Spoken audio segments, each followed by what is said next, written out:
Terima kasih Syafiq. Itu dia lokasi pelancongan di Perak. Banyak sebenarnya lokasi pelancongan yang kita boleh pergi. Hashtag kita jaga kita, kita tolong kita dalam memperkasakan kembali industri pelancongan semasa PKPP ini. Baiklah, selepas ini saya akan nak merungkai satu lagi satu inisiatif yang dijalankan untuk memperkasakan industri sawit di Malaysia. Apa kata kita lihat teaser ini dulu. Pensijilan Minyak Sawit Mampan Malaysia atau MSPO adalah penggerak utama bagi meyakinkan masyarakat pengguna tentang kemampanan minyak sawit keluaran Malaysia. Pensijilan MSPO memastikan kesejahteraan rakyat, mengekalkan kelestarian bumi dan keuntungan ekonomi. Ya, MSPO merupakan satu standard ataupun pensijilan untuk memastikan industri minyak sawit di Malaysia sentiasa kompeten di pasaran antarabangsa, dan juga yang paling penting adalah satu elemen untuk memastikan penjagaan alam sekitar dalam perladangan kelapa sawit. Jadi bersama saya hari ini untuk merungkai tentang MSPO ini, bersama saya adalah Encik Mukhtar Suhaili, pengerusi Majlis Pensijilan Minyak Sawit Malaysia MPOCC. Baiklah Encik, selamat datang ke Selamat Pagi Malaysia. Terima kasih.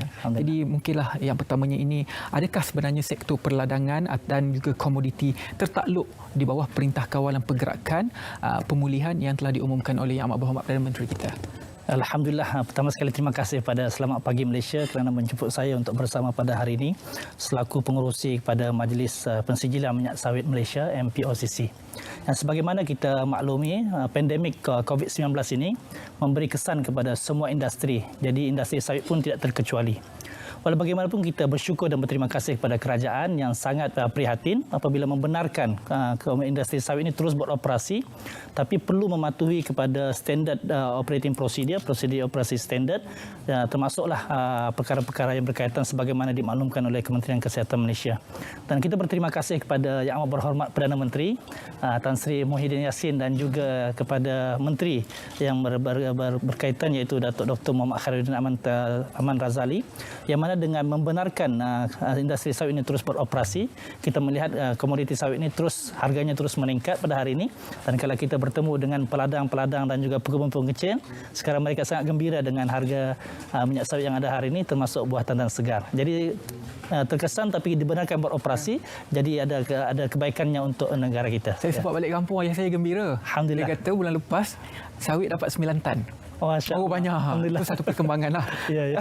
Jadi saya dah sebut tadi, MSPO itu adalah standard dan juga pensijilan. Mungkin secara khususnya, apakah sebenarnya yang dikatakan sebagai pensijilan ataupun standard MSPO itu?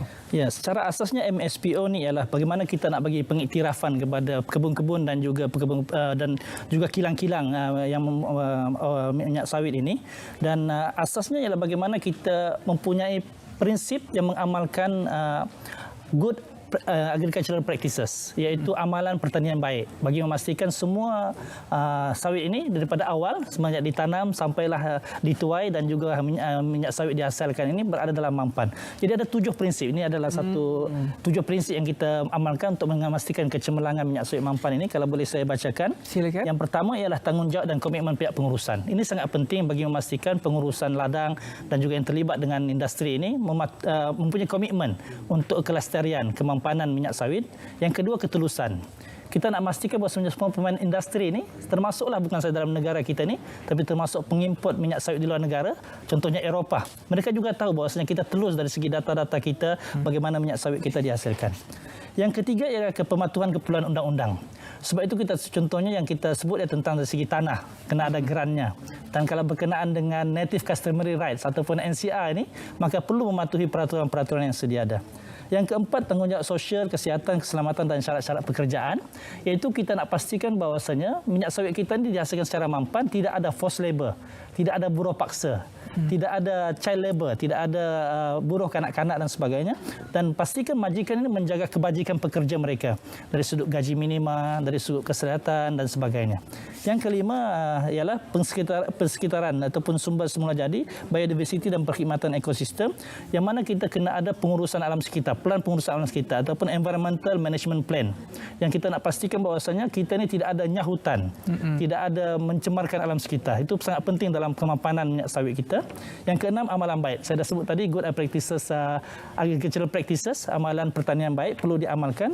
Dan yang ketujuh, dari segi pembangunan penanaman baru, yang saya sebut tadi tak ada adanya hutan, bahkan kerajaan sekarang committed untuk memastikan jumlah tanah yang ditanam kelapa sawit ini kita telah limitkan kepada hanya 6,5 juta hektar saja bagi memastikan bahawasanya minyak sawit kita ini dihasilkan secara mampan. Jadi itulah lebih kurang apa yang dimaksudkan dengan MSPO. Dan kita juga faham bahawa standard ini bukan satu standard yang baru. Jadi dari segi kadar di Malaysia sudah berapa peratus yang telah ada standard ini? Ya, menarik soalan ini. Dan sebenarnya untuk makluman kita semua, MPOCC telah menghasilkan satu aplikasi. Aplikasi ini namanya MSPO Trace. Kalau kita yang bagi menggunakan Apple boleh pergi ke App Store, yang gunakan Android boleh pergi pada Google Play Store. Kita ada namanya aplikasi MSPO Trace. Dan berdasarkan ini adalah live data, data yang sentiasa dikemaskini daripada hari ke hari. Sehingga hari ini berdasarkan data yang kita ada ini sebanyak 87% daripada tanah yang ditanam kelapa sawit ini sudah memperolehi sijil MSPO. Manakala data yang ada juga kilang-kilang yang ada hari ini daripada 452 kilang di seluruh negara, hari ini sudah 418 memperoleh pensijilan, iaitu sekitar 93% daripada keseluruhan kilang ini. Jadi progres yang sangat baik dan cuma dari segi ini walaupun kita sudah capai 87%, pekebun kecil persendirian ni yang masih kita perlu tingkatkan lagi peratusannya. Sebab itu kita di peringkat MPOCC dengan kerjasama Lembaga Minyak Sawit Malaysia MPOB menjalankan siri-siri jom MSPO. Kita sudah adakan sepanjang PKP ini sudah pergi ke Macang, Kuala Nerus, Pagoh, Tanjung Piai, Puncak Borneo, Sandakan dan hujung minggu ini akan diadakan di Sibuti dan selepas itu ke Seri Aman, ke Keningau dan seluruh negara kita akan jelajah untuk memastikan pekebun kecil ini juga tampil ke hadapan untuk disijilkan dengan MSPO ini.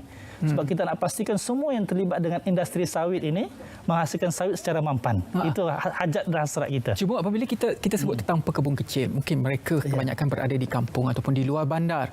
Cuma apabila kita kata anda perlu untuk mendapatkan sijil ini untuk memastikan anda semua berada dalam standard antarabangsa lah senang cerita. Cuma dari segi faedah, dari segi kosnya bagaimana? Berapakah kos yang perlu dikeluarkan dan juga dari segi jaminan jualan kelapa sawit itu perlu bagaimana? Ya.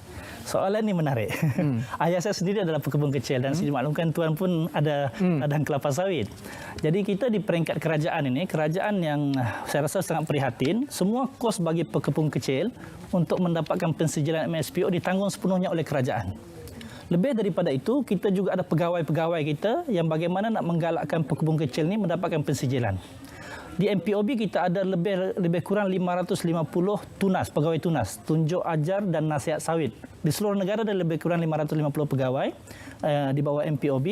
Manakala di bawah MPOCC, kita ada juga pegawai outreach kita. Ada di Sarawak, ada di Sabah, juga ada di Semenanjung Malaysia. Yang mana nak menggalakkan pekebun kecil ini supaya mendapat pensijilan ini. Baik kepada mereka. Kos ditanggung sepenuhnya oleh kerajaan. Dalam masa yang sama, kalau sekiranya mereka mengikuti good agricultural practices ini, amalan pertanian baik, mereka akan dapat hasil yang lebih baik, lebih banyak. Jadi apabila hasil lebih banyak, secara automatik pendapatan mereka pun akan bertambah. Jadi itulah faedah yang akan diperolehi dengan pensijilan MSPO ini. Dan juga selepas PKP dan juga Perintah Kawalan Pergerakan bersyarat dilaksanakan, bagaimana MPOCC meneruskan operasi dengan mengambil kira SOP yang telah ditetapkan, khususnya dari segi audit dalaman dan sebagainya? Ya, memang kita berusaha bagaimana nak adjust ourselves dengan situasi PKP ini. Jadi apa cara yang kita buat antaranya bermula daripada 18 Mac tahun ini, kita cuba mengadakan audit secara remote. Dan kita minta kepada semua certifying bodies ini, badan pensijilan ini, cuba mengadakan satu prosedur audit dalaman yang masih mematuhi lagi PKP, tapi masih boleh melaksanakan audit ini secara atas talian contohnya. Dan untuk audit di lapangan perlu mematuhi SOP yang dikenakan oleh KKM dan juga Majlis Keselamatan Negara. Jadi audit ini berjalan walaupun ada impak dia. Memang kita terpaksa slow down sedikit dan ada beberapa audit itu yang kita bagi kelonggaran bersyarat tapi pada asasnya masih lagi kita teruskan pensijilan ini dan sehingga hari ini masih diteruskan walaupun dalam keadaan PKP tapi dengan mematuhi SOP yang ada yang dikenakan oleh kerajaan. Dan audit itu adalah satu keperluan apabila kita ada standard ataupun pensijilan sebegini. Cuma tadi angka 87% itu hampir dengan 100%. Jadi usaha untuk kita dapatkan 100% itu adakah ia terkesan akibat daripada COVID-19?